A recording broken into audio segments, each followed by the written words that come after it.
नमस्कार. Public today India न्यूजमध्ये आपलं स्वागत आहे. मी गायत्री राजपूत. आज आपण आलो आहोत अंबरनाथ नगर परिषदेमध्ये. निवडणुकीचा फॉर्म भरण्याचा आज शेवटचा दिवस आहे. तर आज जाणून घेऊया पुढच्या घडामोडी.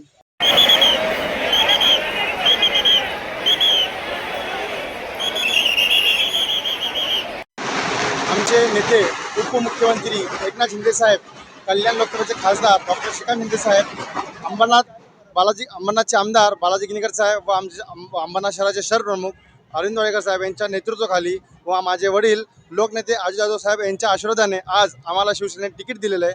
आता शिवसेनेने एवढा मोठा विश्वास आमच्या दोघांना नेतृत्वामध्ये त्यांनी आमच्यावर विश्वास ठेवला. त्या विश्वासात यश करण्याचं काम जे आहे आम्ही ते करणार.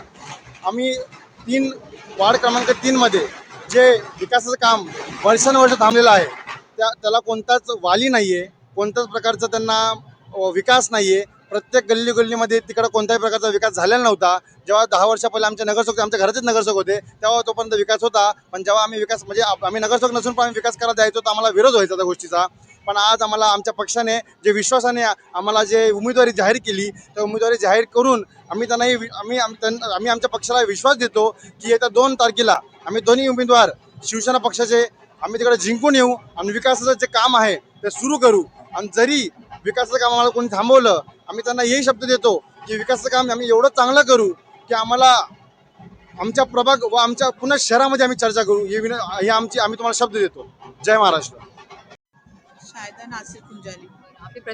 मैं नासिर गुंजाली, शिवसेना का कार्यकर्ता।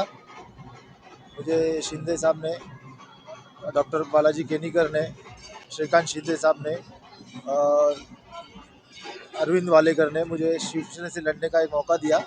इसके लिए इन सब का मैं बहुत शुक्रगुजार हूँ। मैं पिछले 15 साल से नगर सेवक था। 10 साल मैं नगर सेवक था। उसके बाद मैंने एक नगर सेविका ओबीसी गिरने के कारण मैंने एक नगर सेविका को चुना के लाया था। उसके बाद मैं जब तक था मैंने बहुत काम किया वार्ड के अंदर। वो जैसे सीमेंट रोड हो, जैसे कचरा हो गया, गटर का काम हो, ये सब का काम मैंने किया बहुत अच्छे से। उसके बाद कोई विकास मेरे वार्ड के अंदर हुआ नहीं। अभी उसके बाद अभी लॉकडाउन गिरने के बाद वो नगर सेवक पद वापस ये हुआ। उसके बाद अभी ये मौका मिला है। इंशाल्लाह हम लोग हमारे जो अभी जो